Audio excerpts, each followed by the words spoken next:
the wreck you hide behind that mask you use. Good evening. Before I begin, I want to send a special message to everyone who's been affected by Hurricane Laura. Our hearts are with you. The President will continue to support you every step of the way. And just like Americans always do, the nation will come together to help you rebuild your homes, businesses, and communities stronger and more resilient than ever before.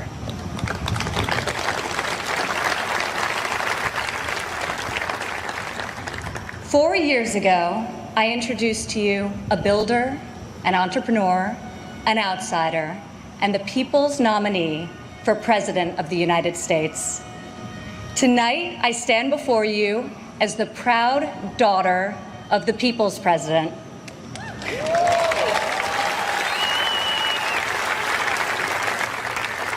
He is our commander-in-chief, champion of the American worker, defender of common sense, and our voice for the forgotten men and women of this country. He is our president and my father, Donald J. Trump.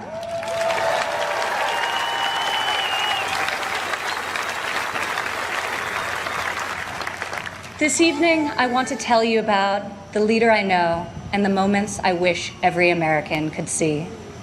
I want to tell you the story of a president who is fighting for you from dawn to midnight, when the cameras have left, the microphones are off, and the decisions really count. When Jared and I moved with our 3 young children to Washington, we didn't exactly know what we were in for, but our kids loved it from the start. My son, Joseph, promptly built Grandpa a Lego replica of the White House. The president still displays it on the mantle in the Oval Office right over there so that he can show world leaders, just so they know he has the greatest grandchildren on earth. I agree. Over the last 4 years, we've learned a lot. I've seen in Washington it's easy for politicians to survive if they silence their convictions and skip the hard fights. I couldn't believe so many politicians actually prefer to complain about a problem rather than fix it. I was shocked to see people leave major challenges unsolved so they can blame the other side, campaign on the same issue in the next election. But Donald Trump did not come to Washington to win praise from the Beltway elites. Donald Trump came to Washington for one reason, and one reason alone: to make America great again.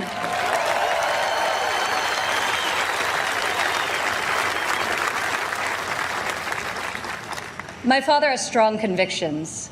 He knows what he believes, and he says what he thinks.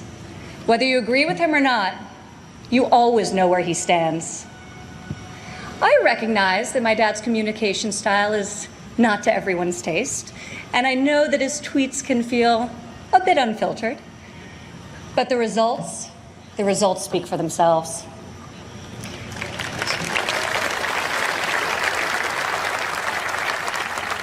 He is so unapologetic about his beliefs that he has caused me and countless Americans to take a hard look at our own convictions and ask ourselves, what do we stand for? What kind of America do we want to leave for our children? I am more certain than ever before we want a future where our kids can believe in American greatness. We want a society where every child can live in a safe community and go to a great school of their choice. We want a culture where differences of opinion and debate are encouraged, not canceled, where law enforcement is respected, where our country's rich diversity is celebrated, and where people of all backgrounds, races, genders, and creeds have the chance to achieve their God-given potential. This is the future my father is working to build each and every day.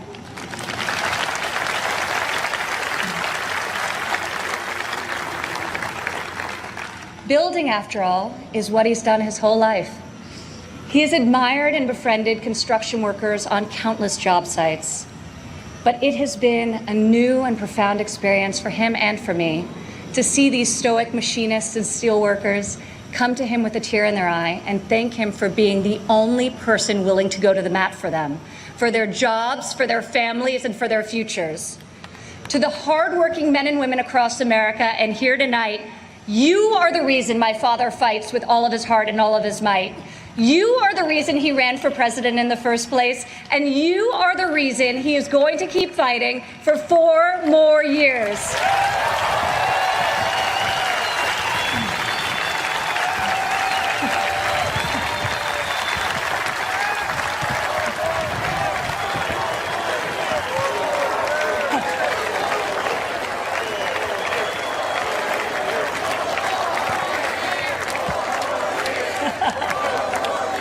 Four more years. I remember one evening in early February of 2018, we were in the Oval Office with my father's top economic advisors, and the president was pushing to keep the promise he made to renegotiate the bad trade deals that had gutted millions of middle-class jobs. Most of his advisors argued that the economy was so strong following our historic tax and regulatory cuts that it didn't make sense to risk rocking the boat. After the meeting, as I walked with my father back towards the residence, he said, "You know, the reason this has never been done before is because our leaders haven't had the guts. When the economy is good, they settle for good, and when things are bad, they don't have the will or ability, so they kick the can until it's someone else's problem." He was right. If my father didn't take on these fights, no one would. In the months that followed, President Trump refused to settle for a good deal. He wanted a great deal, and ultimately, that is exactly what we got.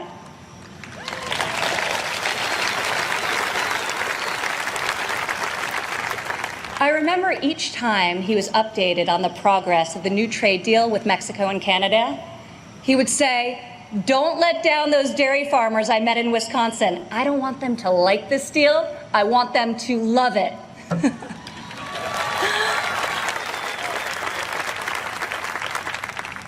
Today, in the midst of this unprecedented global pandemic, it's more clear than ever that our president was absolutely correct to take on trade when he did and bring our jobs, our factories, and our life-saving medicines back to the USA.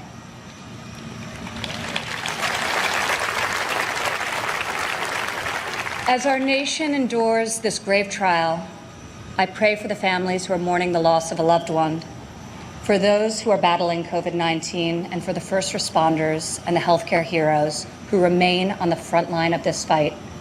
The grief, sorrow, and anxiety during this time is felt by all.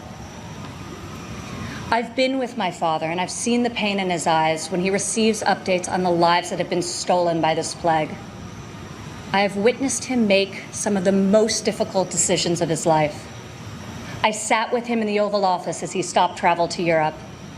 I watched him take the strongest, most inclusive economy in a lifetime, the lowest unemployment in a half century, and the highest wage increase for working families in decades, and close it down to save American lives.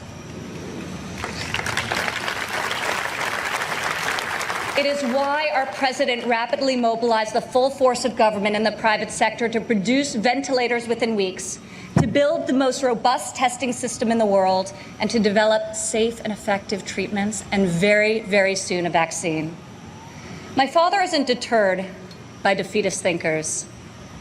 The word impossible, well, it only motivates him. Donald Trump rejects the cynical notion that this country's greatest achievements are behind us. He believes that nothing is beyond our reach and that the best is yet to come.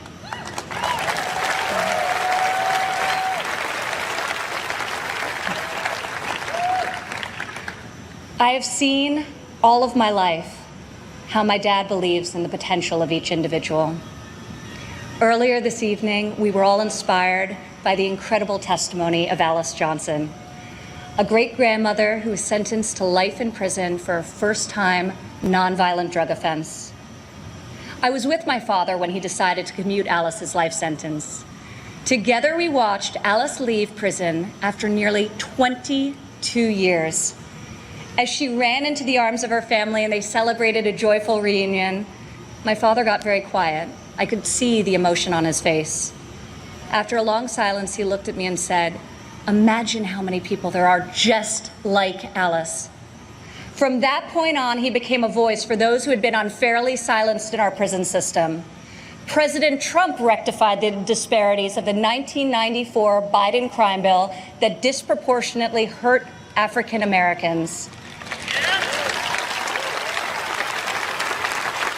Against all odds, he brought together Republicans and Democrats and passed the most significant criminal justice reform of our generation, and we're just getting started.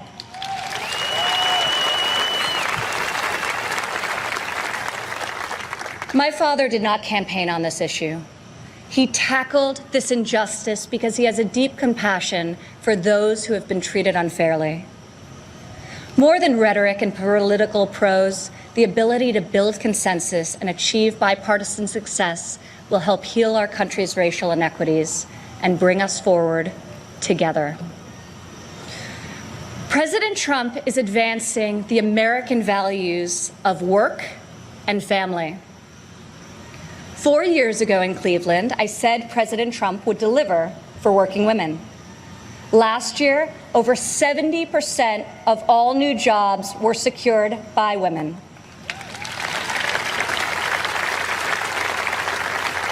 Four years ago, I told you my father would focus on making childcare affordable and accessible. In President Trump's first term, we secured the largest ever increase for childcare funding, giving more than 800,000 low-income families great childcare at a cost they can afford. As part of Republican tax cuts, in 2019 alone, our child tax credit put over $2,000 into the pockets of 40 million American families. Democrat politicians recently introduced a plan to increase the child tax credit. Yet when I was fighting less than 3 years ago at the president's direction to get Congress to double the child tax credit, not a single Democrat voted to pass the law. We got it done anyway.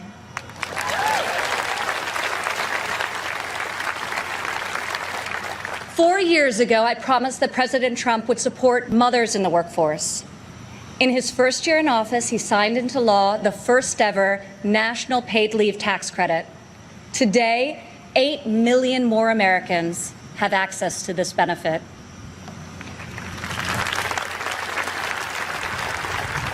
Four years ago, I said that Americans needed an economy that permits people to rise again.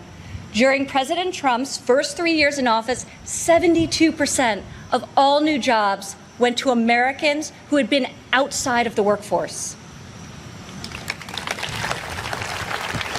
4 years ago, I told you I would fight alongside my father, and 4 years later, here I am.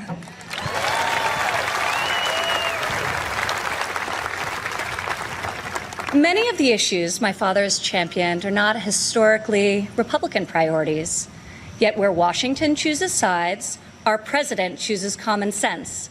Where politicians choose party, our president chooses people.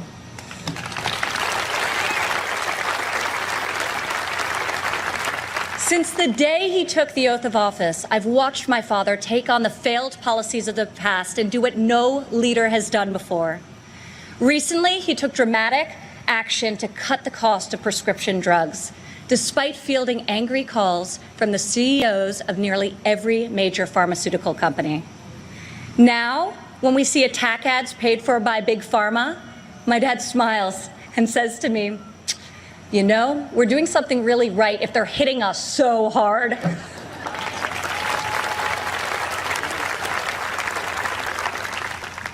This spring, our president saw that American crops were going to waste because food supply chains were disrupted by the virus. He directed Secretary Perdue and me to find a way to get this nutritious food, fresh fruit, vegetables, meat, and dairy, to families most in need. Within a matter of days, we launched the Farmers to Family Food Box program, which has now delivered over 100 million meals into the hands of American families.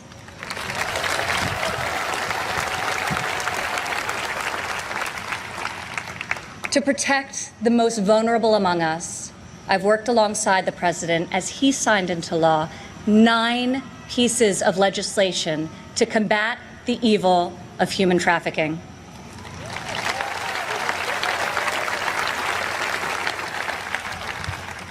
I've stood by my father's side at Dover Air Force Base as he's received our fallen heroes, and each time it has steeled his resolve to finally stop the endless foreign wars.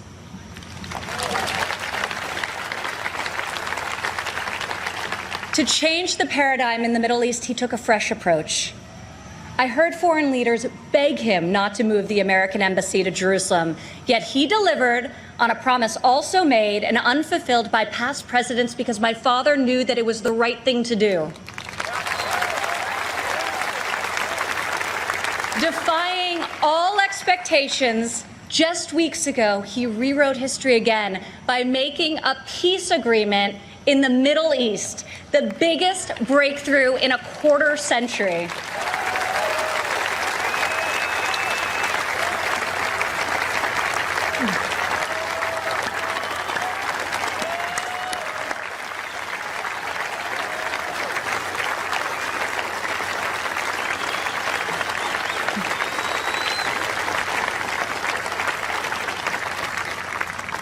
For the first time in a long time, we have a president who has called out Washington's hypocrisy, and they hate him for it.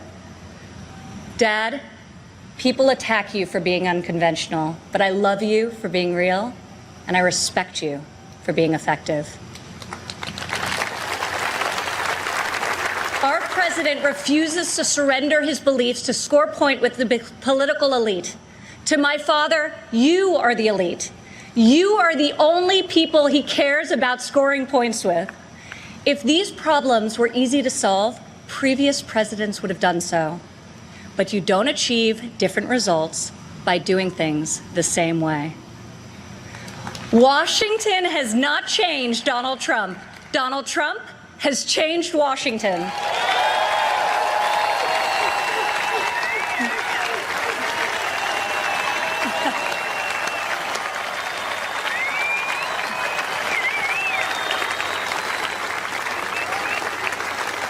America doesn't need another empty vessel who will do whatever the media and the fringe of his party demands. Now more than ever, America needs 4 more years of a warrior in the White House.